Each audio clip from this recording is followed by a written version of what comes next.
तक जैसे हम लोग जो भी बॉडी जो भी सिस्टम से हम लोग डील कर रहे थे, तो वो बेसिकली हम लोग ग्राउंड फ्रेम में डील कर रहे थे। ठीक है, वो बेसिकली हम लोग कहाँ पे डील कर रहे थे, ग्राउंड के फ्रेम में डील कर रहे थे। जैसे मान लो आज हम लोगों ने जो किया, किसी एक ट्रॉली के ऊपर से एक इंसान का कूदना, या अगर एक ट्रॉली के ऊपर चल रहा था तो ट्रॉली का पीछे की तरफ आना, तो ये सब बेसिकली हम लोग ग्राउंड के फ्रेम में पूरे सिस्टम को हम लोग डील कर रहे थे। तो अब हम क्या करना चाहते हैं कि हम अब पूरे सिस्टम को सेंटर ऑफ मास के फ्रेम में डील करना चाहते हैं। समझ आई बात? क्या करने वाले हम लोग कि पूरा जो सिस्टम है उसके सेंटर ऑफ मास के फ्रेम में हम लोग सिस्टम को डील करना चाहते हैं। ठीक है भाई, तो देखो यार, सबसे पहले हम लोग बात करते हैं मोमेंटम की, बात करते हैं linear momentum of system. Linear momentum of system with respect to center of mass. Linear momentum of system with respect to center of mass. हम लोग लीनियर मोमेंटम निकालना चाहते हैं सिस्टम का, किसके रेस्पेक्ट में? तो with respect to centre of mass. ठीक है, अभी इसका जो पूरा जो हम लोग पढ़ेंगे उसका एप्लीकेशन ज्यादा जो यूज करना अपने को ध्यान से देखना, स्प्रिंग ब्लॉक सिस्टम जो आएगा वहां पे इसका ज्यादा विजुअलाइजेशन होगा और ज्यादा यूज वहां पे आएगा। लेकिन अभी बेसिकली हम लोग क्या पढ़ने वाले हैं कि एक तो मोमेंटम कितना होगा सिस्टम का सेंटर ऑफ मास के अबाउट, और दूसरा काइनेटिक एनर्जी हम लोग सिस्टम का कैलकुलेट करेंगे किसके अबाउट, सेंटर ऑफ मास के अबाउट। ठीक है भाई, लेकिन अब एक बात देखो, मान लेते हैं कि 2 पॉइंट मास लिया अपन ने। ठीक है, 2 पॉइंट मास लिया, एक ले लिया हमने कितना, स्मॉल m1 मास, जो कि इधर की तरफ जा रहा है कितने से, v1 वेक्टर से जा रहा है। बिल्कुल ध्यान से सुनना, डेरिवेशन थोड़ा सा आज बड़ा जो रहेगा ये, लेकिन हम लोग बिल्कुल आराम आराम से करेंगे। जहां नहीं समझ आया आप वहां पे बेहिचक बोल देना कि सर ये चीज क्लियर नहीं हो रही। ठीक है, दूसरा एक स्मॉल पॉइंट मास ले रहा है m2 मास, जो कि इधर की तरफ कितने से जा रहा है, v2 वेलोसिटी से जा रहा है। अब एक बात सोचो, ये इन दोनों मास का कोई ना यहाँ पे सेंटर ऑफ मास होगा, हाँ है ना, यहाँ पे इन दोनों मास का सेंटर ऑफ मास होगा जो कि कुछ वेलोसिटी से जा रहा होगा, जिसको हमने नाम दे दिया vcm के बराबर। कितना, vcm के बराबर। अगर मैं एक बार सोच बोलूं कि यार मोमेंटम ऑफ m1 मास बोलो, क्या लिखोगे, m1 इंटू v1। m2 अगर बोलो कि m2 का मोमेंटम बताओ ग्राउंड फ्रेम में, तो m2 इंटू v2 वेक्टर, यही बोलोगे हाँ कि ना? अगर मैं m2 का अगर लीनियर मोमेंटम बोलूं तो क्या बोलोगे, m2 इंटू v2 वेक्टर।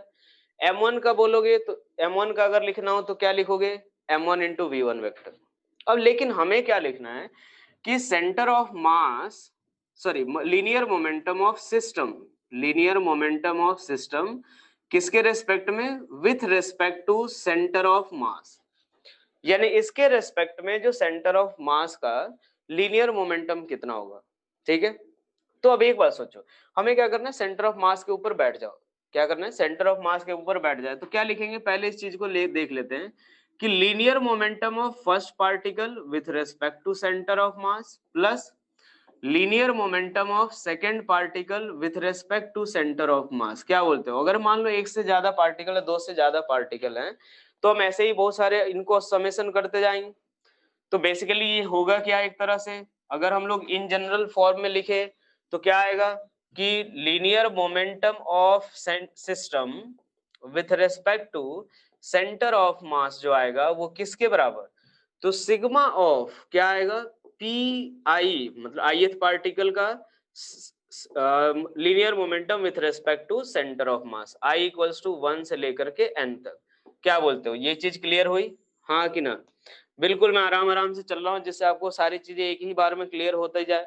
क्या ये क्लियर हुआ सभी को कि अगर मान लो मैं बहुत सारे, बेटा एक बात पहले ही मैं बोल दे रहा हूँ ध्यान से, यहाँ से देखो मैं बोल रहा हूँ कि अगर सिस्टम का सेंटर ऑफ मास हमें कैलकुलेट करना है तो क्या होगा, यही आएगा क्या कि फर्स्ट पार्टिकल का सेंटर ऑफ मोमेंटम निकालो with respect to centre of mass, second particle का मोमेंटम निकालो with respect to centre of mass और सबको ऐड कर दो, हाँ है ना? चलो अब बात करते हैं हम लोग, तो हमें क्या करना है कि इसको क्या लिखेंगे कि P1 with respect to centre of mass, क्या मैं ऐसे लिख दूं, दो पार्टिकल सिस्टम के लिए हम लोग डिराइव कर रहे हैं ताकि थोड़ा आसान रहे। तो m1 इंटू क्या लिखना चाहिए, velocity of one particle with respect to centre of mass, हाँ कि ना? अगर मान लो सेंटर ऑफ मास के रिस्पेक्ट में अगर हमें निकालना है तो क्या होगा, m1 into velocity of first particle with respect to centre of mass, plus इसका मैं क्या लिखूंगा, तो m2 into velocity of second particle with respect to centre of mass. हाँ कि ना, ये बताओ, यही होगा जो एक्सप्रेशन आएगा सेंटर ऑफ मास के रिस्पेक्ट में सिस्टम का अगर मोमेंटम लिखना हो तो यही आएगा, m1 into v1cm plus m2 into v2cm। ठीक है भाई। अब एक बात देखो, अगर मैं निकालूं ये चीज कि v1cm की वैल्यू अगर कैलकुलेट करूं तो किसके बराबर, तो v1 vector minus of vcm vector, relative velocity से हमें पता है यार कि V A B equals to किसके बराबर, तो V A vector minus of V B vector, यही होगा हाँ या ना। तो v1cm अगर लिखता हूं तो क्या आएगा, v1 vector minus of vcm vector, क्या बोलते हो, सही बात, हाँ या ना। v1cm equals to v1 vector minus of vcm vector, हाँ कि ना। तो अब एक बात सोचो, मैं v1 vcm की वैल्यू क्या लिख सकता हूं, तो एक बात सोचो, vcm की value minus m1 v1 vector plus m2 v2 vector by m1 plus m2, बिल्कुल आराम आराम से मैं चल रहा हूं, सुनते जाना एक एक करके, यही आएगा भाई, फटाफट बोलो जल्दी से हाँ या ना। v1 वेक्टर माइनस ये पूरा का पूरा ही vcm, हमें पता है यही चीज आएगी। अब इसको मैं सॉल्व करता हूँ, सॉल्व करूँ तो क्या कैंसिल होगा, एक बात सोचो जरा यहाँ से देखो, m1 into v1 vector cancel out हो जाएगा, क्योंकि m1 v1 इसमें भी आएगा और इसमें भी ये कैंसिल आउट हो जाएंगे, बचेगा कौन सा, तो यहां से m2 into v1 vector minus m2 into v2 vector upon m1 plus m2। क्या ये चीज क्लियर हुआ, एक स्टेप मैं यहाँ पे कम लिख रहा हूँ, क्या ये बस ऐड करने पे, ये सॉल्व करने पे यही आएगा, हाँ या ना, ये क्लियर हुआ सभी को, फटाफट बोलो जल्दी से। कुछ नहीं किया इसमें, सॉल्व किया इसको, एडिशन सब्ट्रैक्शन है ये नॉर्मल, तो यहां से मैं क्या लिख सकता हूं इसको, तो चलो भाई m2 into v1 vector minus v2 vector upon किसके, तो m1 प्लस m2 वेक्टर, यही आएगा। अब मैं अगर एक चीज देखो कि linear momentum of first particle with respect to centre of mass क्या आएगा, तो m1 से मल्टीप्लाई कर दो इसमें, तो क्या आएगा भाई, तो m1 m2 अपॉन किसके बराबर, m1 प्लस m2 और इनटू किसके बराबर, तो v1 vector minus of v2 vector के बराबर, यही आएगा क्या, ये बताओ भाई, क्या यही आएगा कि फर्स्ट पार्टिकल का अगर लीनियर मोमेंटम लिखना है with respect to centre of mass तो ये आ जाएगा m1 m2 upon m1 plus m2। ध्यान से देखते जाना, आगे चल के कुछ इसी तरीके का एक और टर्म आएगा। जब मैं v2cm अगर कैलकुलेट करूं, v2cm अगर मैं v2cm अगर लिख रहा हूं तो किसके बराबर आएगा, तो v2cm किसके बराबर, रिपीट कर देते हैं, बिल्कुल ऐसे, जो नहीं समझ आया बेटा बेहिचक आप लोग पूछ लिया करो, रिपीट लास्ट स्टेप। बिल्कुल देखो यार, मैंने क्या किया, v1cm ये हमें पता है सेंटर ऑफ मास के रिस्पेक्ट में कितना, m1 v1cm plus m2 v2cm, जिसके रिस्पेक्ट में देखना उसके रिस्पेक्ट में वेलोसिटी देख लो, तो सेंटर ऑफ मास के रिस्पेक्ट में वेलोसिटी कितनी, तो v1 माइनस vcm, vcm की वैल्यू ये। अब इसके बाद मैंने क्या किया, तो यहां से देखो m1 v1 cancel out, m2 v1 minus m2 v2 by m1 plus m2, normal मैंने एडिशन की, ये सब्ट्रैक्शन है ये। यहां से m2 कॉमन ले लिए, क्या बचा, v1 vector minus v2 upon m1 plus m2, ठीक है। अब मुझे अगर ये हमारा क्या है p1cm, ये p1cm की अगर कैलकुलेट करो तो v1cm की वैल्यू ये आई, m1 से मल्टीप्लाई करना ये आएगा, क्या क्लियर हुआ, फटाफट बोलो हाँ या ना, जिसको भी डाउट था, जिनने भी बोला था कि सर रिपीट कर दो, क्या क्लियर हुआ, फटाफट रिप्लाई करो हाँ या ना। जो जहां नहीं समझ आए बेहिचक बोल देना, ये चीज थोड़ा सा डेरिवेशन अपना, 2 डेरिवेशन है लंबे हैं लेकिन बिल्कुल समझ आ जाएगा, उसका आगे यूज भी पता चलेगा अपने को। तो अब एक बात देखो, मैं v2cm की वैल्यू अगर ऐसे लिख दूं कि m1 into v2 vector minus of v1 vector upon m1 plus m2, तो क्या आपको कोई दिक्कत, अगर मैं डायरेक्ट अगर ऐसे लिख दूं तो क्या आपको कोई दिक्कत, v2cm की वैल्यू, सॉरी एक, हाँ v2cm की वैल्यू क्या यही आएगी, हाँ है ना, कुछ नहीं करना, v2 माइनस vcm करना यार, हाँ कि ना, क्लियर। चलो अब मैं यहां से देखूं तो p2cm सेकेंड पार्टिकल का centre of mass sorry momentum with respect to, मैं सेंटर ऑफ मास निकालू तो जरा बताना क्या क्या m2 इंटू v2cm, और m2 इंटू v2cm करोगे तो क्या मिलेगा m1 into m2 upon m1 plus m2 into v2 vector minus of v1 vector. क्या ये एक बात बता दो, क्या सभी को ये चीज क्लियर हो गया क्या? हाँ कि ना, जरा जल्दी से बोलो, एक और चीज यहाँ समझना अपने को, यहाँ बताओ फटाफट बोलो। अब एक बात सोचो, क्या ये टर्म दोबारा आ रहा है m1 m2 by m1 plus m2? क्या ये टर्म आ रहा है? हाँ कि ना, m1 m2 by m1 plus m2, क्या ये दोनों में आ रहा है?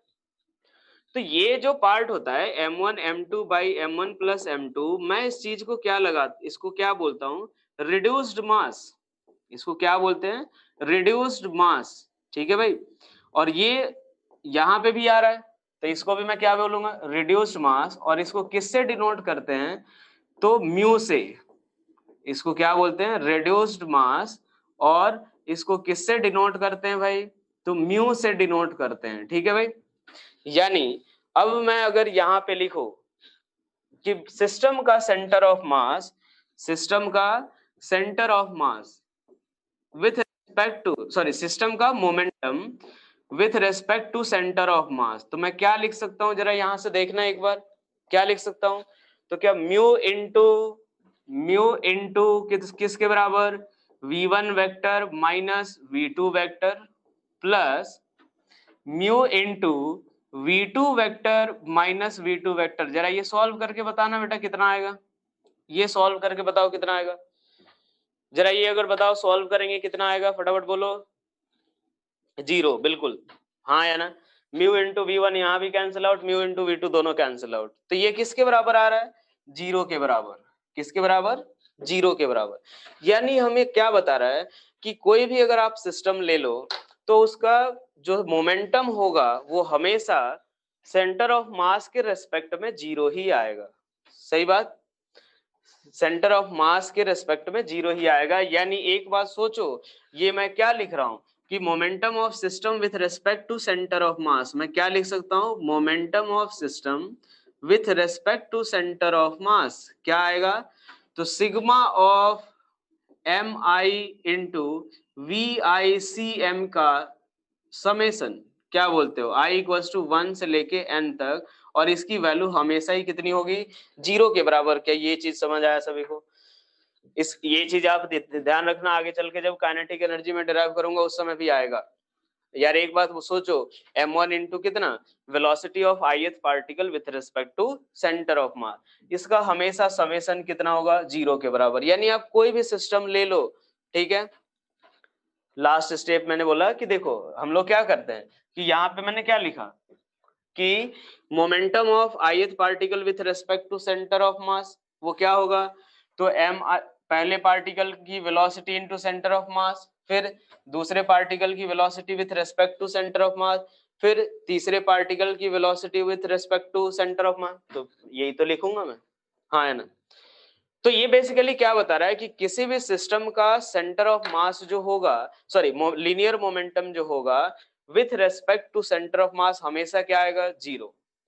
ठीक है, यानी हम एक लाइन क्या लिख सकते हैं, चलो लिख लो, एक लाइन लिख लो, आप लोग लिख लो, द लीनियर मोमेंटम ऑफ, लिखो एक लाइन, लीनियर मोमेंटम ऑफ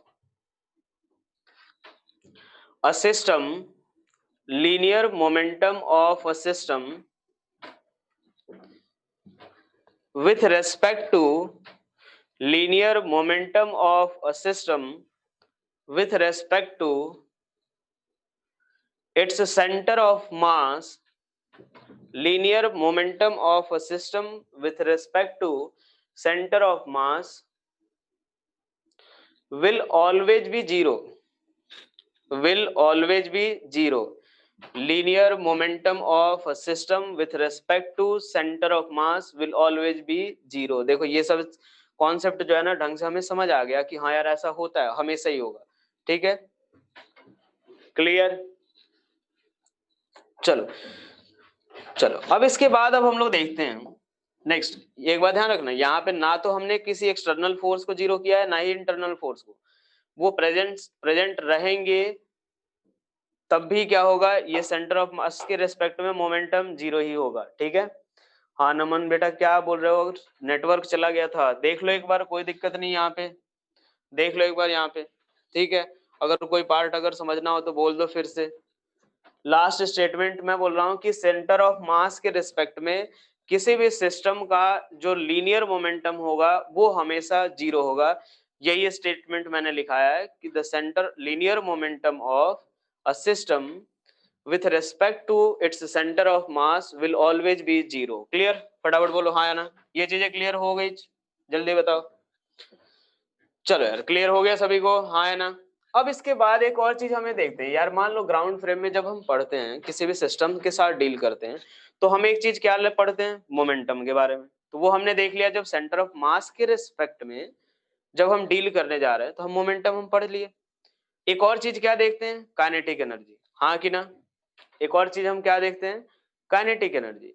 तो अब काइनेटिक एनर्जी भी हम लोग पढ़ लेते हैं कि kinetic energy of system, kinetic energy of system किसके बारे रेस्पेक्ट में, with respect to centre of mass, with respect to centre of mass.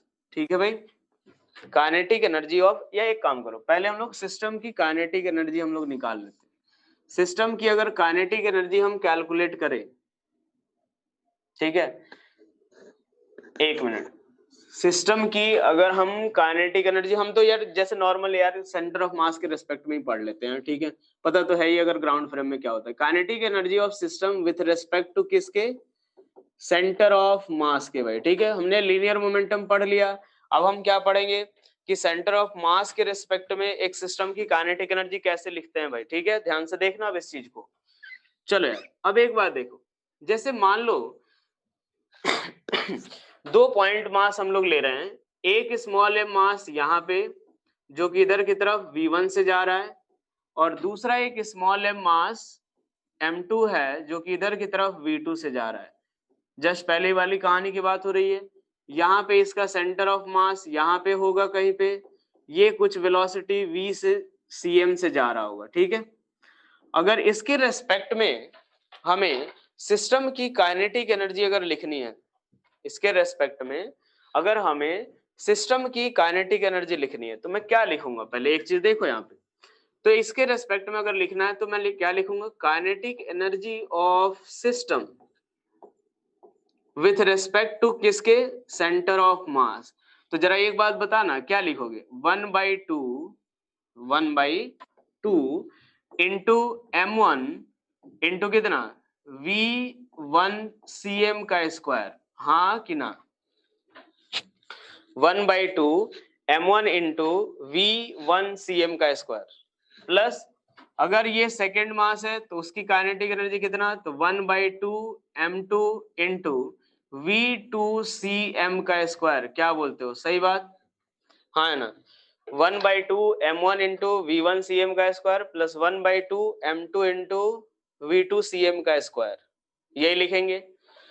तो अब एक बात देखो, यहां से मैं क्या लिख सकता हूं, 1/2 m1 इंटू V1 cm की वैल्यू याद करो कितनी आई थी, V1 cm की वैल्यू जरा ये याद करो, अभी थोड़ी देर पहले ही हमने किया था, देख लेते हैं V1 cm की वैल्यू कितनी आई थी, और V2 cm देख लो।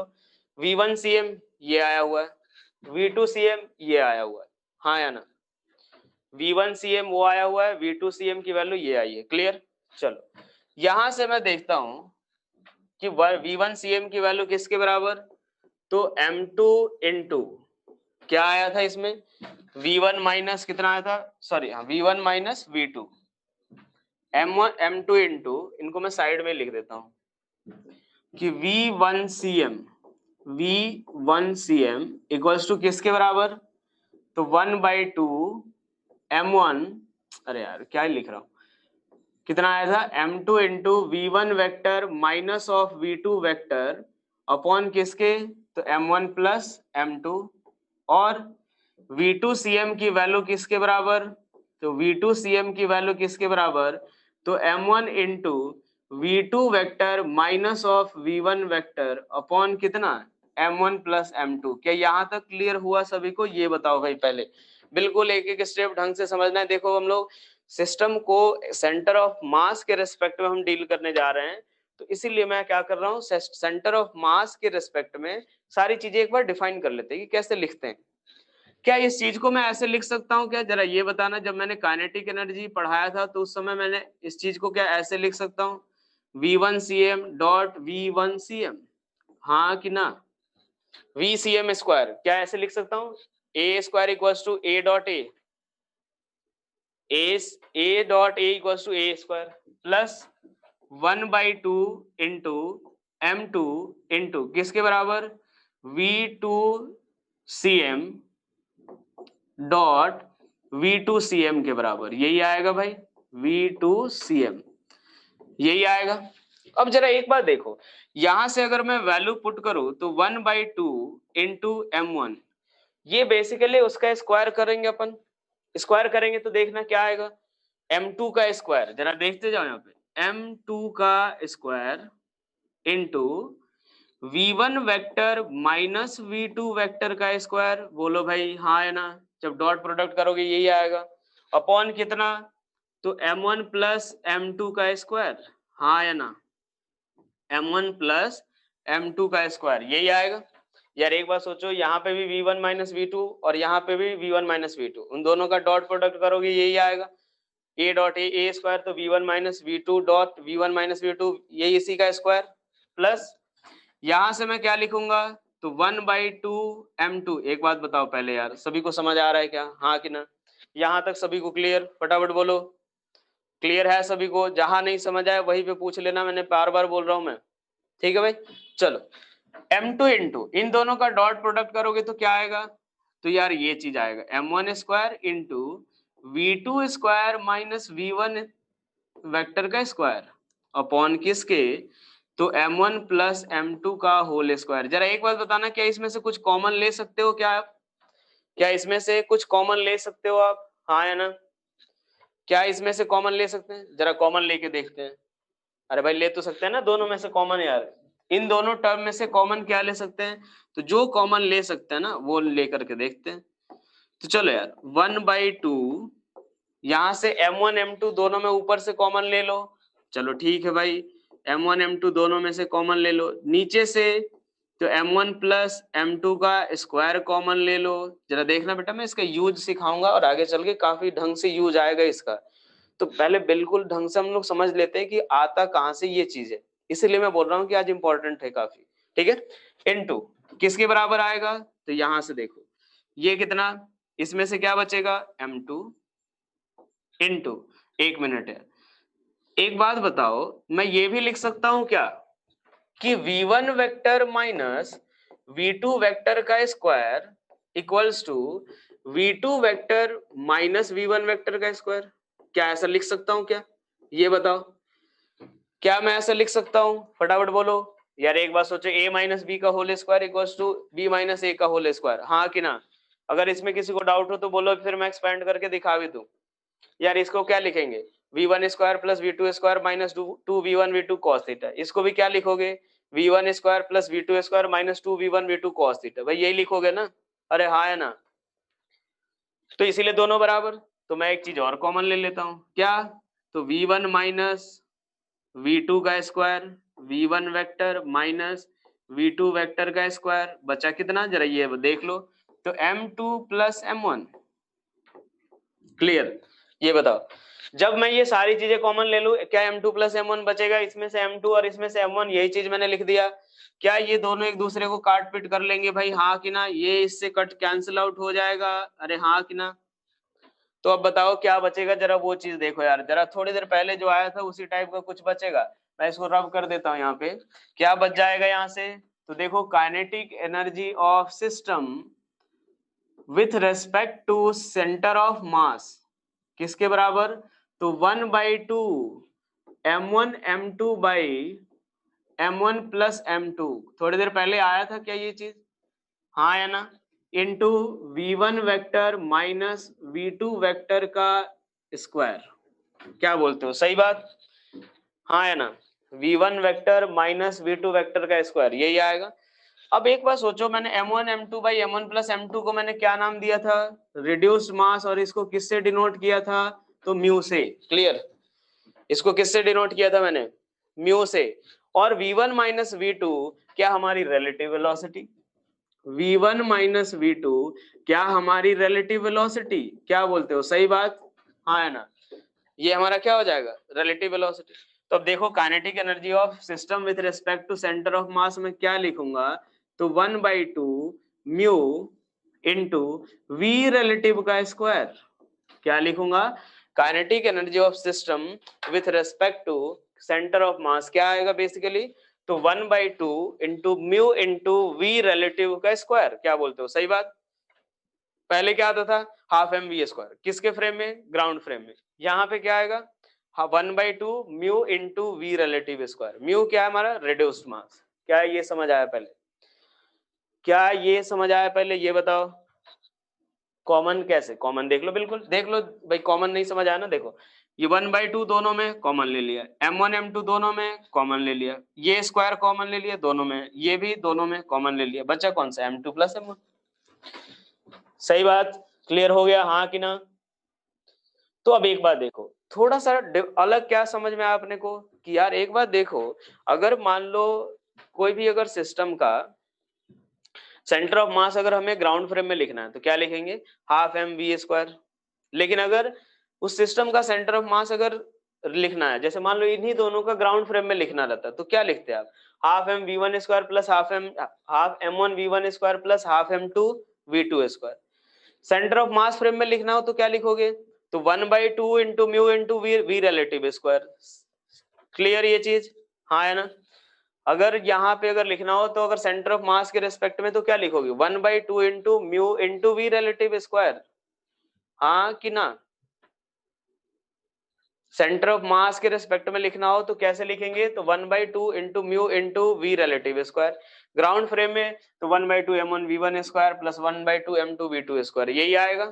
ठीक है भाई, अब चलो यार, अब मैं थोड़ा ग्राउंड फ्रेम में जो है ना उसका सेंटर ऑफ मास लिख करके दिखाता हूँ, उसमें ये भी टर्म आ जाएगा। उसको कैसे लिखेंगे कि काइनेटिक एनर्जी ऑफ, वाइट ही रहने देते हैं, अच्छा लग रहा है, कि काइनेटिक एनर्जी ऑफ किसका लिख लेते हैं, kinetic energy of system with respect to, ठीक है, with respect to ground, with respect to किसके, ग्राउंड फ्रेम में कैसे लिखेंगे। अगर मान लो कोई सिस्टम है, चलो यार देख लेते हैं। मान लो यहां से ये हमने ले लिया y एक्सिस, ये ले लिया हमने x एक्सिस, ये y एक्सिस, ये x एक्सिस। यहाँ पे एक कोई भी बहुत ऐसा कोई कॉन्टिन्यूअस बॉडी है, अगर यहाँ पे मैं मान रहा हूं कि एक mi मास है, यहाँ पे एक mi मास है और इसका सेंटर ऑफ मास यहाँ पे, ये इसका सेंटर ऑफ मास, ठीक है भाई। चलो यार, ये इसका मैंने क्या नाम दे दिया, सेंटर ऑफ मास।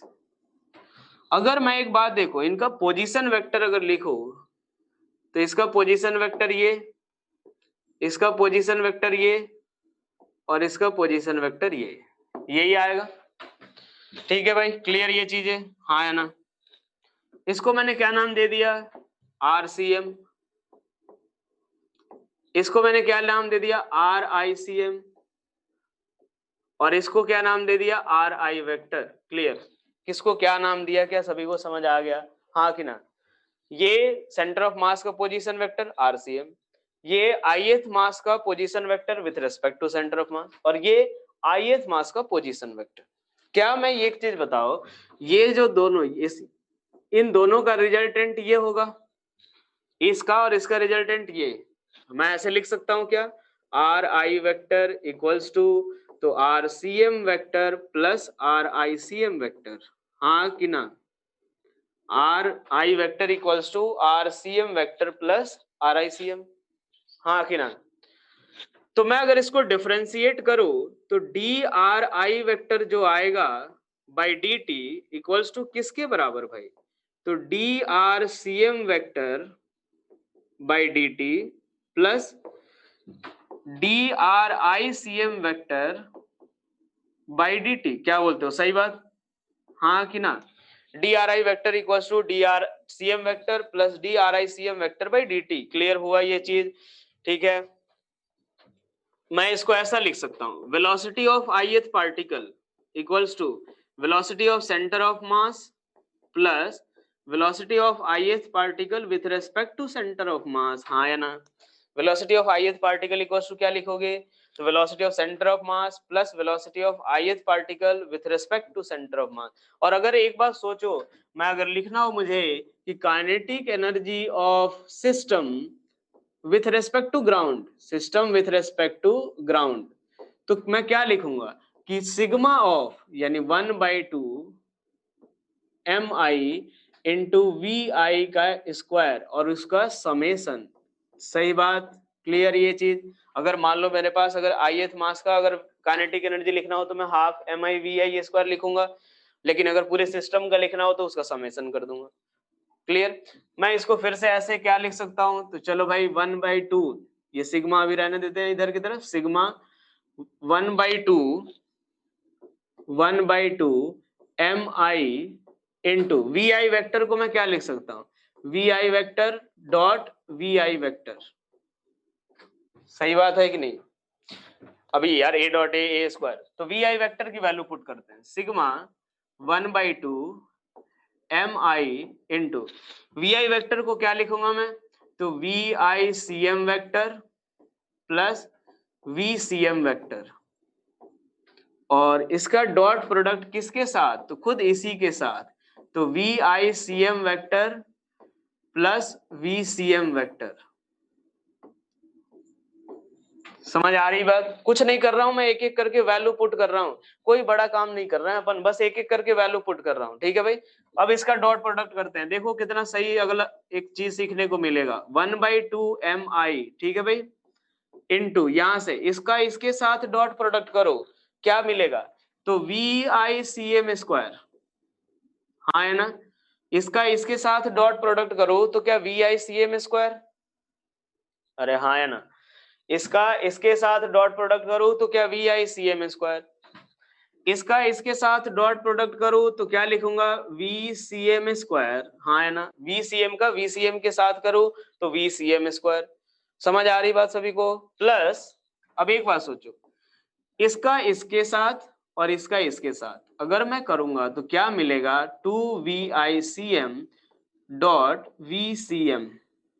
जरा सोच के बताओ, सही बात यार, इसका इसके साथ किया मैंने और इसका इसके साथ, यही बचा हुआ था वही मैंने कर दिया डॉट प्रोडक्ट। अरे हाँ है ना, बेसिकली a प्लस बी का होल स्क्वायर करना है इसमें, a square plus B square plus 2ab, बात तो यही आता है।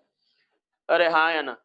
चलो यार अब अलग अलग लिख लेते हैं, बस अपना डेरिवेशन का काम आज का खत्म हो गया। ठीक है, अब सवाल करेंगे उसमें इसको यूटिलाइज करेंगे। चलो लिखता हूं मैं, V I C M square plus, देखना अब यहाँ पे ये क्या क्या टर्म आते हैं, sigma 1/2 mi into V C M square plus, यहाँ से 2 से 2 काट पीट दो कोई दिक्कत नहीं, तो sigma M I into V I C M dot किसके बराबर, तो VCM डॉट प्रोडक्ट किसके, VCM वेक्टर के। ठीक है भाई, यहां तक क्लियर हो गई क्या सभी को? अरे हाँ है ना, ये बता दो यार, यहां तक क्लियर हो गया सभी को? ये हमारा एक बात सोचो, ये क्या है, क्या मैं इस चीज को लिख सकता हूँ कि kinetic energy of system with respect to centre of mass. याद करो थोड़ी देर पहले हमने डिराइव भी किया था, देखो स्टार्टिंग पार्ट देखो, स्टार्टिंग पार्ट देखो मैंने क्या लिखा, 1/2 m1 v1 cm स्क्वायर, ये लिखा था। यहाँ से देखो, यहाँ से क्या लिखूंगा, sigma of m 1/2 mi vi cm square, ये हमारा बेसिकली है क्या, तो kinetic energy of system with respect to, system with respect to centre of mass, with respect to centre of mass. ये हमारा क्या है, तुम लोग बताओ यार, इस चीज को तो तुम लोग ही बताओगे। सेकंड टर्म है उसकी, वो क्या है, सेकंड टर्म जो आ रहा है वो क्या है हमारा, सेकंड टर्म जो आ रहा है वो क्या है हमारा, तो kinetic energy of centre of मास। भाई बिल्कुल कबीर ने सही आंसर दिया कि ये हमारा बेसिकली है क्या, तो kinetic energy of centre of, कि इसकी वैल्यू बताओ यार इसकी वैल्यू बताओ पहले यार, उसकी वैल्यू सोच के बताओ यार। मैं पीछे करूं थोड़ा पीछे करके दिखाओ एक बार। चलो मैं जहां पे इसका जवाब मिलेगा मैं वो स्क्रीन दिखाता हूं आपको। इसी स्क्रीन में जवाब मिलेगा। सही है लक्ष्य ने, तुमने सही आंसर दे दिया। अब एक बात बताओ, अब ये बिल्कुल देख लो, मैंने बोला था ना कि थोड़ी देर बाद ये यूज आएगा। सही है भाई, बिल्कुल समझ गए आप लोग कि ये momentum of centre of mass with respect to, sorry momentum of system with respect to centre of mass है। और मैंने बताया हुआ है कि भाई ये वैल्यू किसके बराबर, तो 0 के बराबर, यानी ये 0। तो अब एक बात सोचो, आप काइनेटिक एनर्जी ऑफ अगर लिखना चाहते हो सिस्टम, तो कैसे लिखोगे कि kinetic energy of centre of mass plus kinetic energy of system with respect to centre of mass, यानी मैं कैसे लिखूंगा। तो एक बार देखो, ये चीजें मैंने निकाल रखी है, वो चीज पता है अपने को, ठीक है। क्या लिखूंगा इसको, तो देखो यार यहाँ पे मैं लिख देता हूँ जरा, ठीक है। जरा ये चीज बताना अपना कि यहां से मैं क्या लिखूंगा, kinetic energy of system with respect to किसके, ग्राउंड के, विथ रेस्पेक्ट टू ग्राउंड किसके बराबर होगा, तो kinetic energy of system with respect to ground क्या होगा। तो जरा देखो, सेंटर ऑफ मास का काइनेटिक एनर्जी कैसे लिखते हैं पता है भाई, तो 1/2 टोटल मास, ये m क्या हमारा टोटल मास इंटू VCM का square, 1/2 into total mass into VCM square plus 1/2 into mu into V relative का स्क्वायर। क्या बोलते हो, सही बात, क्या ये समझ आया सभी को। इसकी वैल्यू हमने निकाल रखी है, अरे हाँ या ना। तो आपको अगर सिस्टम का सेंटर ऑफ मास, बेसिकली हमें ये तो चलो ग्राउंड के रेस्पेक्ट में हो गया, ठीक है। करना क्या है, सेंटर ऑफ मास की काइनेटिक एनर्जी लिख लो और उसके रेस्पेक्ट में सबकी काइनेटिक एनर्जी लिख लो, ठीक है। तो ये हम लोग आगे चल के, जब हमें अभी जो है ना, वो 2 पार्टिकल के साथ डील करना रहेगा। सेंटर ऑफ मास पे हमें अभी 2 पार्टिकल के साथ डील करना रहेगा। बाद में आकर के रोटेशन में जब बहुत सारा पार्टिकल होगा, तो रोटेट जब होंगे, तो वहां पे रोटेशनल वाला पार्ट आएगा, ठीक है। तो 2 पार्ट के लिए 1/2 mu into V relative square. क्या अगर मैं बोलूं सेंटर ऑफ मास के रिस्पेक्ट में, जरा ये चीज सुनो एक बार, सारी चीजें रिवाइज हो जाएगी। सेंटर ऑफ मास के रिस्पेक्ट में सेंटर सिस्टम का लीनियर मोमेंटम कितना, सेंटर ऑफ मास के रिस्पेक्ट में सिस्टम का लीनियर मोमेंटम कितना भाई, 0 के बराबर, बिल्कुल सही है। उसके बाद अगर मुझे लिखना हो किसी सिस्टम की kinetic energy centre of mass के रिस्पेक्ट में, क्या लिखेंगे, तो 1/2 into mu into V relative square, हाँ है ना, 1/2 into mu into V relative square. अगर मुझे लिखना हो ग्राउंड के फ्रेम में, तो क्या लिखूंगा, तो सेंटर ऑफ मास की kinetic energy plus centre of mass के रिस्पेक्ट में सिस्टम की काइनेटिक एनर्जी, जो कि सब प्रूफ कर दिया अपन, ठीक है। चलो यार, अब हमारा डेरिवेशन वाला पार्ट खत्म हो गया। अब हम सवाल करते हैं, अगर मुझे ये लिखना हो कि अगर वर्क एनर्जी थ्योरम हमने लिखा था, work energy theorem ground frame में लिखा था, तो क्या लिखा था कि net work done equals to कितना, चेंज इन काइनेटिक एनर्जी, ये लिखते थे, अरे हाँ या ना, net work done equals to change in kinetic energy. अगर मान लो, ठीक है, वर्क एनर्जी थ्योरम अगर लिखना हो विथ रेस्पेक्ट टू किसके, सेंटर ऑफ मास, तो क्या लिखोगे, तो यहां से अगर लिखना हो हमें, तो मैं ये लिखूंगा कि नेट वर्क डन, यानी जितने भी सारे फोर्सेज वर्क कर रहे हैं वो किसके बराबर, तो final kinetic energy of system with respect to centre of mass minus initial kinetic energy of system with respect to centre of mass. क्या बोलते हो, सही बात, अरे हाँ है ना। तो चलो यार एक बात देखो यार, मैं इसको कैसे लिख सकता हूं, तो 1/2 यानी net work done equals to 1/2 into mu into V relative final square, V relative final square minus 1/2 into mu into V relative initial square. सही बात है कि नहीं, 1/2 into mu into V relative final square minus 1/2 mu into V relative initial square.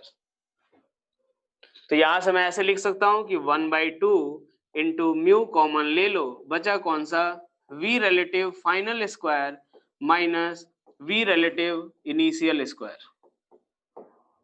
ये हमारा हो गया net work done. ये जो अपना पार्ट है, थ्योरेटिकली हमने ये सब फाइंड कर लिया है। अब देखते हैं अब इसका सवाल में यूज कैसे किया जाएगा, ठीक है भाई। एक सवाल लेते हैं, एक सवाल लेते हैं अपने पास, दोनों फ्रेम से करते हैं, एक बार ग्राउंड फ्रेम से और एक बार सेंटर ऑफ मास फ्रेम से। एक सवाल लेते हैं अपन जिसको दोनों फ्रेम से करते हैं, एक बार ग्राउंड फ्रेम में और एक बार सेंटर ऑफ मास फ्रेम में, दोनों फ्रेम में करते हैं। चलो यार एक सवाल यहां से ले लेते हैं नए पेज पे कि मान लो यहां से हमने क्या किया, यहां पे एक वेज है, ये ऐसा एक वेज हो गया और यहां पे एक स्मॉल एम मास का जो ब्लॉक है इसको कुछ v नॉट वेलोसिटी दे दी। बिल्कुल अब ध्यान से सुनना भाई, दोनों फ्रेम में अपन सवाल करने वाले, एक बार ग्राउंड फ्रेम में भी और एक बार सेंटर ऑफ मास फ्रेम में भी। दोनों चीजें सभी पता है। ग्राउंड फ्रेम में क्या हम मोमेंटम सिस्टम का लिख सकते हैं, हाँ कि ना?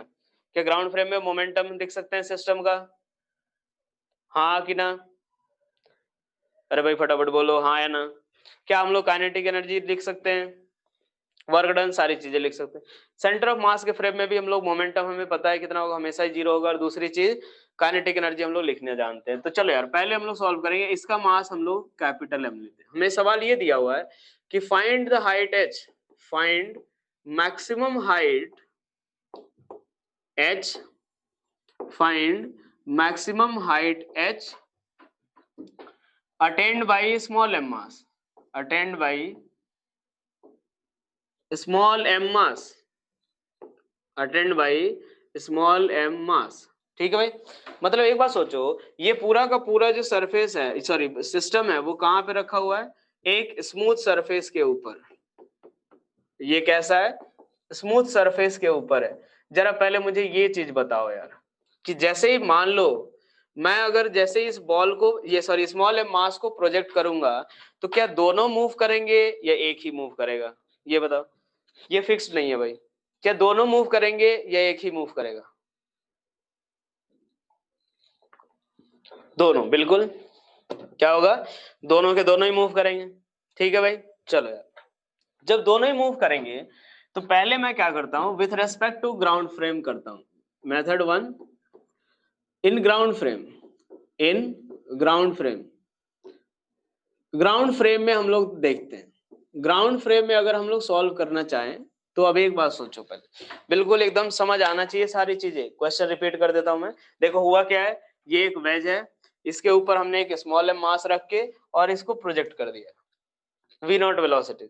हमें ये पता करना है कि ये मैक्सिमम कितनी एच हाइट तक ऊपर उठेगा, कितनी मैक्सिमम एच हाइट तक ऊपर उठेगा।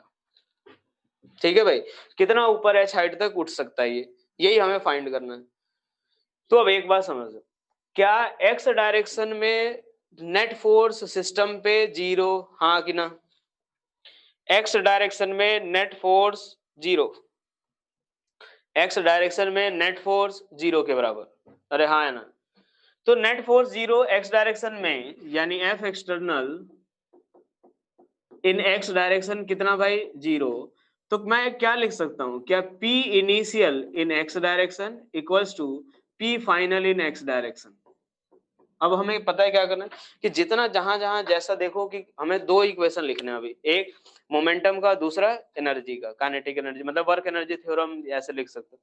तो दोनों इक्वेशन देख लो कि कहां कहां पे कैसे लिखना है, सवाल सॉल्व हो जाएगा चाहे कितना भी बड़ा सवाल हो। तो एक बात सोचो कि ये चीज समझ आए भाई, एक्सटर्नल फोर्स सही में एक्स डायरेक्शन में 0 है, क्योंकि एक बात सोचो कि यहां से इसके ऊपर mg लगेगा नीचे के डायरेक्शन में। बाकी अगर एक बात देखिए कि सर अगर किसी टाइम t पे अगर ये इधर की तरफ अगर किसी यहाँ पे हुआ तो क्या नॉर्मल भी लगेगा? हाँ बिल्कुल लगेगा, लेकिन क्या ये नॉर्मल इंटरनल फोर्स बन के रह जाएगा? अरे हाँ है ना? अगर बिल्कुल सही बात है कि नॉर्मल लगेगा, लेकिन क्या ये नॉर्मल इंटरनल फोर्स बन के रह जाएगा? और ये नॉर्मल अगर इंटरनल फोर्स बन के रह गया, यानी हमें एक्सटर्नल फोर्स, क्योंकि इसका एक्स कंपोनेंट इधर भी आएगा और इसका इसके ऊपर भी एक्स कंपोनेंट आएगा, भाई इंटरनल फोर्स बन के रह जाएगा, तो एक्सटर्नल फोर्स में इसका कोई कंट्रीब्यूशन नहीं होगा। और जरा एक बात सोचो, ये जो एम मास है ना, वो इसी नॉर्मल के कंपोनेंट के कारण मूव करेगा आगे। प्रोजेक्टाइल करने के लिए तो फोर्स दिया है, हाँ फोर्स थोड़ी दिया है बेटा। वी नॉट वेलोसिटी देने के लिए आपको, जैसे एक बात सोचो, वी नॉट वेलोसिटी अगर देना हो तो एफ इक्वल्स टू, अगर मान लो उसका एक्सेलरेशन 0 है तो फोर्स थोड़ी लग रहा है, एक्सटर्नल फोर्स जीरो क्यों एक्स डायरेक्शन में? एक बात सोचो, एक्स डायरेक्शन में क्या इस पे फ्रिक्शन फोर्स लग रहा है, हाँ कि ना? देखो, सवाल का सॉल्यूशन समझ आने से ज्यादा जरूरी है कि उसके सारी चीजें एक एक कॉन्सेप्ट समझ आना चाहिए। फ्रिक्शन फोर्स नहीं लग रहा है, और कौन सा फोर्स लग सकता है इसके बीच? mg। mg किधर? नीचे के डायरेक्शन में, अरे हाँ या ना? mg किधर? नीचे के डायरेक्शन। और कौन सा? नॉर्मल, बता ही दिया भाई, इंटरनल फोर्स। अब बताओ और कोई फोर्स लग रहा है क्या? बिल्कुल, ये ढंग से फील आना चाहिए कि हाँ यार यहाँ पे सही बात है, एक्सटर्नल फोर्स जीरो है, तभी हम मोमेंटम कंजर्व कर रहे हैं। समझ आई बात? अरे हाँ या ना? चलो यार, बहुत बढ़िया। एक्स डायरेक्शन में अब हम लोग बात करते हैं किसके बारे में? Initial momentum. तो चलो, सबसे पहले हम लोग को अब ये कंडीशन देखना है कि ये जब मैक्सिमम हाइट पे पहुंचेगा उस समय का क्या सिनेरियो रहेगा। जरा देखो, देखते हैं अब एक बार बना करके। आप लोग भी एक बार सोच के देखो जरा कि जब ये मैक्सिमम हाइट पे पहुंचेगा उस समय क्या हो रहा होगा। जरा सोचो यार, एक बार जरा पहले सोचोगे ना तब समझ आएगा कि हाँ ऐसी चीजें सही में हो रही। मैं बता दूंगा तो बिल्कुल लग जाएगा कि हाँ यार चलो सही बात, लेकिन सोचो एक बार, जब ये मैक्सिमम हाइट पे पहुंचेगा तो ऐसा क्या हो रहा होगा। जरा जो सोचो जरा, ये मान लो मैक्सिमम हाइट ऐसे तक पहुंच गया, क्या हो रहा होगा? Final P zero. ये कौन सी बात हो गई यार, तुम लोग ऐसे मतलब अनपढ़ जैसे आंसर मत दो यार। रुक जाएगा, रुक जाएगा मतलब क्या दोनों रुके हुए रहेंगे? हाँ है ना? नहीं, दोनों नहीं रुके हुए रहेंगे। नमन, सही बात है बिल्कुल। तो फिर क्या होगा? रुक जाएगा तो क्या मतलब, कैसे रुक जाएगा? जब दोनों नहीं रुकेंगे तो क्या मतलब, ये चलता रह जाएगा और ये रुक जाएगा, ऐसा होगा क्या? जो वेज है कैपिटल एम मास का वो चलता रह जाएगा और स्मॉल एम मास रुक जाएगा क्या? ये बताओ। नहीं नहीं, गलत है भाई। ऊपर जाने से रुक जाएगा, नीचे गिरेगा, बिल्कुल ऊपर जाने से रुक जाएगा। यानी एक बात सोचो, यानी और ऊपर नहीं जाएगा ये। यहाँ वाई डायरेक्शन की वेलोसिटी जीरो, यही बात सही बात है कि नहीं? नमन, सही आंसर दिया तुमने कि वाई डायरेक्शन की वेलोसिटी जीरो हो जाएगी भाई। वाई डायरेक्शन की वेलोसिटी क्या हो जाएगी? जीरो। क्या बोलते हो, सही बात? अरे हाँ है ना? वाई डायरेक्शन की वेलोसिटी जीरो, तो क्या एक्स डायरेक्शन की भी जीरो होगी क्या?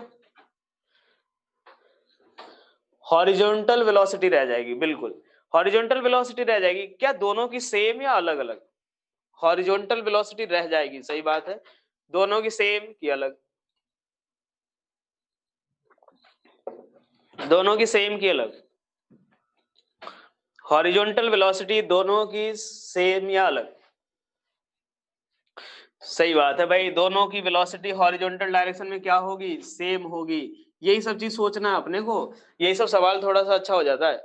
सेम होगी, डिफरेंट कैसे होगी बेटा? एक बात बताओ, डिफरेंट हो जाएगी, ये आगे निकल जाएगा, यहाँ से ये यही रह जाएगा, ऐसा थोड़ी होगा।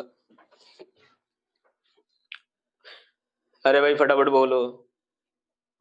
यहाँ से दोनों, यहाँ से हमेशा कांटेक्ट में रहना। तो ये तो अगर मान लो इसकी वेलोसिटी अगर अलग ज्यादा हो गई, इसकी वेलोसिटी कम, तो उस केस में ये अलग जाएगा, ये अलग जाने लगेगा। अरे हाँ है ना? तो एक्स डायरेक्शन में दोनों की वेलोसिटी क्या होगी? सेम। हम किसके रेस्पेक्ट में देख रहे हैं? ग्राउंड के फ्रेम में। अरे हाँ है ना? ग्राउंड के फ्रेम में देख रहे हैं, दोनों की वेलोसिटी हॉरिजॉन्टल डायरेक्शन में सेम। अब सिनेरियो बिल्कुल देखो अब क्या होगा जब ये मैक्सिमम हाइट पे पहुंचेगा।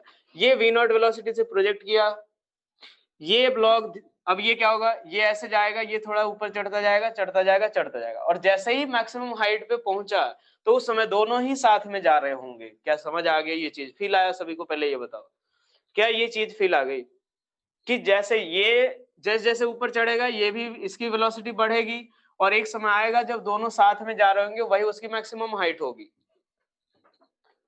क्या ये चीज क्लियर? एक बात सोचो जरा, यहाँ ये जैसे जरा यहां से देखो ऐसे, ठीक है कोई दिक्कत नहीं आया, देखते हैं। आप इसके ऊपर एक बार बैठ के देखो, आप इसके ऊपर बैठ करके देखोगे तो ये कब तक ऊपर जाएगा? जब तक आपको वेलोसिटी जीरो ना मिल जाए। सर वेलोसिटी पीछे जाएगा। अरे भाई एक बार बताओ, जिस समय वो मैक्सिमम हाइट पे पहुंचा रहेगा वेलोसिटी पीछे, मतलब ये पीछे जाएगा। ये इसके पीछे जाने की बात कर रहे हो क्या? वेज पीछे जाएगा मतलब इधर की तरफ? इधर की तरफ नहीं। सुनो अब एक बात, देखो सवाल इसने पूछा है, किसी के मन में भी ये डाउट आ सकता है कि सर आपने सुबह जो पढ़ाया था उसमें ये बोला था कि एक आदमी इधर जाना शुरू किया, एक दूसरा आदमी इधर जाना शुरू कर। अरे हाँ या ना, यही बताया था मैंने। तो अब एक बात सोचो जरा, वो कौन सा एग्जाम्पल था जब ये स्मॉल, ये कैपिटल एम मास, ये स्मॉल एम मास, ये प्लैंक, ये रेस्ट पे, हाँ कि ना, यही था। जब ये इधर की तरफ जाना शुरू किया तो मैंने बोला ये पीछे की तरफ जाना शुरू करेगा। ये वी नॉट से जा रहा है, ये कुछ वी डैश से जाएगा। इनिशियली सेंटर ऑफ मास कैसा है, रेस्ट पे। अरे हाँ कि नहीं, इनिशियली सेंटर ऑफ मास इसमें कैसा है, रेस्ट पे है। तो मैंने बोला कि यार कोई एक्सटर्नल फोर्स नहीं लग रहा है, यानी सेंटर ऑफ मास अभी भी रेस्ट पे रहेगा, और वो तभी रहेगा जब ये इधर जाए और ये पीछे जाए। लेकिन अगर मैंने ये बोला कि अगर जब कार्ट जो था ये इधर जा रहा था और इसके ऊपर ये आदमी था, ये कुछ वी नॉट से जा रहा था और ये अचानक से कूद गया, तो क्या मैंने बोला था क्या कि ये पीछे ही जाएगा हर केस में? क्या मैंने ये बोला था क्या कि ये हमेशा पीछे ही जाएगा? नहीं बोला था। क्यों? क्योंकि एक बात सोच समझो यहाँ पे, इस केस में ये इसने मूव, ये रेस्ट पे था, इसने मूव करना शुरू किया, तो पहले वेलोसिटी ऑफ सेंटर ऑफ मास 0 है। लेकिन इसमें क्या जंप करने से पहले सेंटर ऑफ मास इधर की तरफ मूव कर रहा है? अरे हाँ या ना? अरे हाँ कि ना? हाँ, डिक्रीज तो होगी भाई, बिल्कुल। इसकी वेलोसिटी डिक्रीज तो होगी, बिना डिक्रीज हुए वाई डायरेक्शन, वो जो जीरो डिक्रीज तो होगी। मोमेंटम कंजर्व रह रहा है, सिस्टम वही है, तो वेलोसिटी डिक्रीज तो होनी तय है। लेकिन मैं बोल रहा हूं कि ये इधर जा रहा है, इसके ऊपर जंप किया, तो इसकी वेलोसिटी, मैंने ये बोला नहीं था ना, कि ये नहीं बोला था कि पीछे ही जाना शुरू करे, क्योंकि सेंटर ऑफ मास ऑलरेडी इधर ही जा रहा है। जब ये भी इधर जा रहा है, यहां से देखो, कबीर का सवाल ये था कि सर ये जब इधर जाएगा तो ये पीछे जाएगा। सवाल समझ आया महिमा? तो अब एक बात देखो, मैंने क्या बोला था कि यहाँ पे इस केस में ये रेस्ट पे था, जब ये इधर चलना शुरू किया तो ये पीछे चलना शुरू करेगा। क्यों? क्योंकि इसका सेंटर ऑफ मास पहले रेस्ट पे है, पहले रेस्ट पे थे, जब ये चलना शुरू किया तो ये पीछे जाना शुरू किया, क्योंकि सेंटर ऑफ मास रेस्ट पे पहले था, अभी भी रहना है, क्योंकि एक्सटर्नल फोर्स 0 है। यहाँ पे जब ये पहले मूव कर रहा था दोनों साथ में, और उसके बाद ये इधर जंप किया, तो क्या पहले भी velocity of centre of mass non zero है? तो पहले भी velocity of centre of mass non zero है, तो बाद में भी सेंटर ऑफ मास की वेलोसिटी नॉन जीरो रहेगी। नॉन जीरो रहेगी तो वो इधर की तरफ ही जा रहा होगा। वेज तो रेस्ट पे है, बिल्कुल वेज रेस्ट पे है, कोई दिक्कत नहीं। चलो एक बात देखो, जरा यहां से देखो, मैं velocity of centre of mass का एक्सप्रेशन लिखता हूं, क्या लिखूंगा?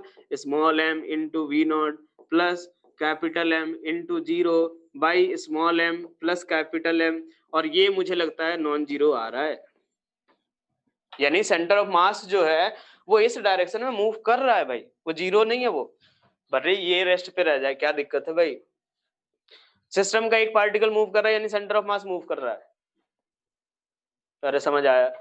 क्या ये समझ आया कि सेंटर ऑफ मास रेस्ट पे नहीं है, इसीलिए सेंटर ऑफ मास रेस्ट पे नहीं है, इसीलिए ये इधर और ये इधर वाला कॉन्सेप्ट यहाँ नहीं लगेगा। अब बताओ कबीर, क्लियर हुआ? पहले ये बताओ।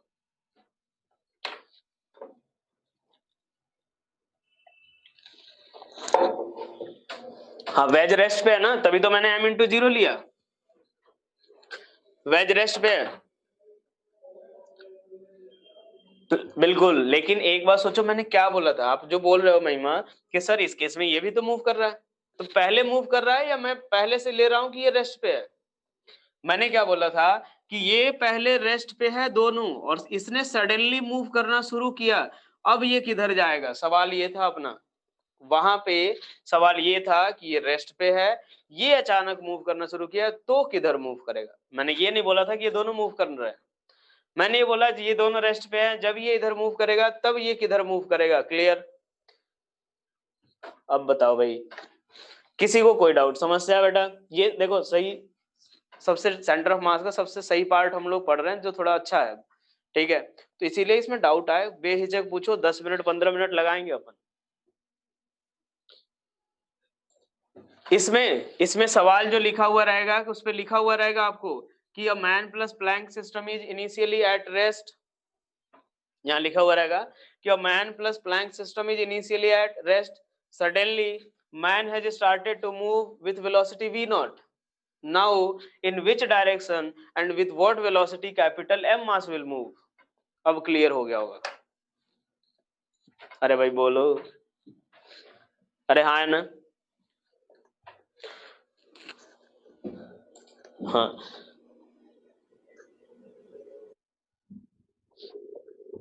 कबीर, ये अब क्लियर हुआ, पहले ये बताओ भाई, यहाँ पे ये बोला जाएगा आपको कि ये रेस्ट पे है। यहाँ पे देखो दो जो कंडीशन दी हुई है, इसमें पहली कंडीशन में भी मूव कर रहा है, बाद में भी मूव कर रहा है। यहाँ पे आपको क्या दिया हुआ है कि ये बोला जा रहा है कि सिस्टम पहले रेस्ट पे है, अब ये सडनली मूव करना शुरू किया। तो दो कंडीशन, जो दो स्टेट जो दिया हुआ है, उसमें पहले स्टेट में ये पूरा सिस्टम रेस्ट पे है, इसीलिए सेंटर ऑफ मास रेस्ट पे रहेगा। इसमें ये पूरा सिस्टम जो है वो centre of mass, sorry, rest पे नहीं है। यहाँ पे दो जो स्टेट दिया गया, आपको क्या क्या दिया हुआ है कि a man plus cart is moving with velocity v, suddenly man has jumped. तो अब एक बात देखो, तो यहाँ पे पहले और बाद वाला जो स्टेट है, क्या उसमें कहीं भी ये बोला गया क्या कि पहले कार्ट और मैन रेस्ट पे था? पहले ये बोला गया कभी भी कि मैन प्लस कार्ट जो है वो रेस्ट पे है? नहीं बोला गया। अरे हाँ है ना, फटाफट बोलो कबीर जल्दी से। जब अगर नहीं बोला गया तो हमें वो स्टेट देखना है ना कि हमें जो क्वेश्चन में कौन सा दो स्टेट दिया हुआ है, मोशन तो हमारा उसके हिसाब से डिसाइड होगा ना। क्लियर हो गया कबीर? ये बताओ भाई, फटाफट बोलो तो ही आगे बढ़ेंगे अपन, जल्दी से बताओ। यहाँ इन सब सवालों में कंफ्यूजन आना आएगा भाई, कोई दिक्कत नहीं। चलो अब इसके बाद देखते हैं। ये हमें पता चल गया कि मैक्सिमम हाइट पे वेलोसिटी दोनों की सेम, अरे हाँ या ना, मैक्सिमम हाइट पे दोनों की वेलोसिटी सेम, और दोनों की दोनों वेलोसिटी हॉरिजॉन्टल डायरेक्शन में। ये चीज आगे समझ में सभी को? हाँ या ना, जल्दी बताओ भाई क्या ये। चलो अब इसके बाद देखो, मैं मोमेंटम एक्स डायरेक्शन में कंजर्व कर रहा हूं, इनिशियल मोमेंटम। तो चलो यार, ये इसका m इंटू वी नॉट, इसका 0 इक्वल्स टू, ये दोनों साथ में मूव कर रहे हैं, तो क्या मैं ऐसे लिख सकता हूं capital M plus small m into V, यानी v की वैल्यू किसके बराबर? तो v equals to small m into V naught by capital M plus small m के बराबर। भाई क्या बोलते हो, सही बात? अरे हाँ है ना, v equals to small m V naught upon capital M plus small m, हाँ कि ना? चलो हमें निकालना क्या है, v की वैल्यू, और दूसरा h की वैल्यू। v तो निकल गया, h कैसे निकालेंगे? तो चलो work energy theorem, from work energy theorem, अगर मैं वर्क एनर्जी थ्योरम अप्लाई करूं, वर्क एनर्जी थ्योरम अप्लाई करते हैं अगर अपन, तो क्या मिलेगा अपने को भाई? चलो कौन कौन वर्क कर रहा है एक बात जरा बताओ यार, यहां से यहां तक जाने में कौन कौन फोर्स वर्क कर रहा है, पहले ये आप सोच के बताओ। mg, और mg के अलावा और कोई वर्क कर रहा है क्या? कोई नहीं, बिल्कुल सही है, नॉर्मल का वर्क डन 0। तो मैं क्या लिखूंगा, जब ये इतना ऊपर उठा कितना वर्क डन, क्या स्मॉल एम जी एच के बराबर वर्क डन? अरे हाँ कि ना, स्मॉल एम जी एच के बराबर वर्क डन, जल्दी बताओ। ओके, और कोई वर्क कर ही नहीं रहा, नॉर्मल का work done 0 equals to change in kinetic energy. तो फाइनल माइनस इनिशियल लिखूंगा मैं, final kinetic energy minus initial kinetic energy. Final kinetic energy किसके बराबर? तो 1/2 इंटू दोनों की वेलोसिटी v, यानी capital M plus small m into V square, minus initial तो 1/2 small m into V naught square. अरे सही बात, इक्वेशन समझ आया? इक्वेशन समझ आया सभी को? अरे हाँ है ना। चलो फिर, तो यहां से मैं क्या लिखूंगा, तो चलो भाई M G H equals to 1/2 capital M plus small m into, थोड़ा पीछे से लिखते हैं अपन, कि M G H equals to 1/2 capital M plus small m into v की वैल्यू मैंने कैलकुलेट कर रखी है, यहां से इसका स्क्वायर कर दो, क्या आएगा? तो m square into V naught square by capital M plus small m का स्क्वायर, ठीक है, माइनस तो 1/2 small m into V naught square. क्या बोलते हो भाई, समझ आ रहा है क्या? अरे हाँ कि ना, कुछ गलत तो नहीं कर दिया मैंने? 1/2 कैपिटल M प्लस, हाँ सही तो है, अरे हाँ है ना, कुछ गलत तो नहीं हुआ है ना? m स्क्वायर आ रहा है यहाँ से, चलो ठीक है, अरे भाई सही है। यहां से देखो बचा क्या, तो 1/2 small m square V naught square by capital M plus small m minus 1/2 small m into V naught square. यहां से मैं क्या लिख सकता हूं, तो भाई चलो, तो 1/2 वी नॉट स्क्वायर में पहले ही कॉमन ले लेता हूं मैं, क्या बचेगा, तो स्मॉल m स्क्वायर, और इसको इधर सॉल्व करता हूं मैं, तो क्या बचेगा, capital M minus capital M into small m minus small m square by capital M plus small m, यही आएगा क्या। यहां से ये दोनों कैंसिल आउट हो गए, बचेगा कितना, अरे भाई समझ आ रहा है ये चीज, कैलकुलेशन कर रहा हूं, कोई बड़ा कॉन्सेप्ट नहीं बता रहा। तो यहां से मैं क्या लिख सकता हूं, अब यहां से ग्राउंड फ्रेम में देख लिया अपन ने, तो mgh इक्वल्स टू एक काम करो यार, ठीक है, क्या आया अपने पास, तो मैं क्या लिख सकता हूं, mgh इक्वल्स टू 1/2, कितना आया था 1/2, किसके बराबर, एक बात यार सुनो यार, वर्क डन बाई mg तो माइनस mgh आएगा ना, work done by mg minus mgh, अरे हाँ कि ना, work done by mgh minus mgh, हाँ, तो माइनस से ये माइनस साइन कैंसिल आउट होगा, बचेगा कितना, तो देख लो यार बचेगा कितना, तो चलो यार 1/2 into capital M small m upon capital M plus small m into V naught square के बराबर, यानी h की वैल्यू किसके बराबर, तो लो भाई यहां से m cancel out, capital M V naught square by 2g into capital M plus small m। सवाल सॉल्व करके ग्राउंड फ्रेम में कैसा लगा, अभी सेंटर ऑफ मास में देखना 2 लाइन में आएगा, सेंटर ऑफ मास में 2 लाइन में आंसर। पहले ये बताओ ये समझ आया मेथड, पहले ये बताओ भाई ये मेथड समझ आया, फटाफट बोलो जल्दी से हाँ कि ना, क्लियर, कुछ नहीं किया मैंने, मोमेंटम कंजर्वेशन रीजन के साथ बता दिया, उसके बाद वर्क एनर्जी थ्योरम लगाया, वो भी सही तरीके से अपने को आ गया, ठीक है भाई। चलो अब देखते हैं सेंटर ऑफ मास के फ्रेम में, सेंटर ऑफ मास के फ्रेम में चलो एक डायग्राम बना ही लेते हैं यार। सेंटर ऑफ मास के फ्रेम में अगर मैं करूं तो देखो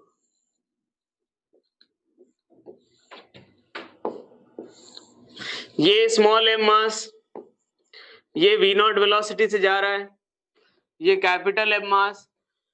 सेकंड मेथड हम लोग कौन सा लिख रहे हैं, सेकंड मेथड, तो with respect to centre of mass, जरा एक बात बताओ, सेंटर ऑफ मास में जब फाइनल स्टेट आएगा उसमें मैंने क्या बोला, दोनों v वेलोसिटी से जाएंगे, यही बोला भाई, अरे हाँ है ना। सेंटर ऑफ मास के रेस्पेक्ट में वर्क नेट वर्क डन यानी work done by mg equals to net work done by mg equals to 1/2 into mu into v relative final square minus v relative initial square, अरे यही आएगा, अरे यही लिखा था ना मैंने, work net work done equals to, जरा बोल दो जल्दी से, वर्क डन बाई mg मैं अगर लिखूं माइनस ऑफ mgh तो क्या आपको कोई ऐतराज, अगर मैं लिख दूं work done by mg minus mgh तो क्या आपको कोई दिक्कत, कोई दिक्कत नहीं। चलो इक्वल्स टू 1/2 म्यू की वैल्यू मैं ऐसे लिख देता हूं, capital M small m by capital M plus small m into, okay, v relative final की वैल्यू बताओ, v रिलेटिव फाइनल की वैल्यू, v रिलेटिव फाइनल, दोनों साथ में जा रहे हैं, रिलेटिव कितना भाई 0, लो भाई 0 square minus v relative initial बता दो, v relative initial, v relative initial square कितना v नॉट, बहुत बढ़िया, minus of v not square. मुझे ऐसा लग रहा है कि इस माइनस साइन को इस माइनस साइन से कैंसिल आउट कर देना चाहिए, स्मॉल m से इस स्मॉल m को, और मुझे डायरेक्ट आंसर आएगा जो पहले ही आया था।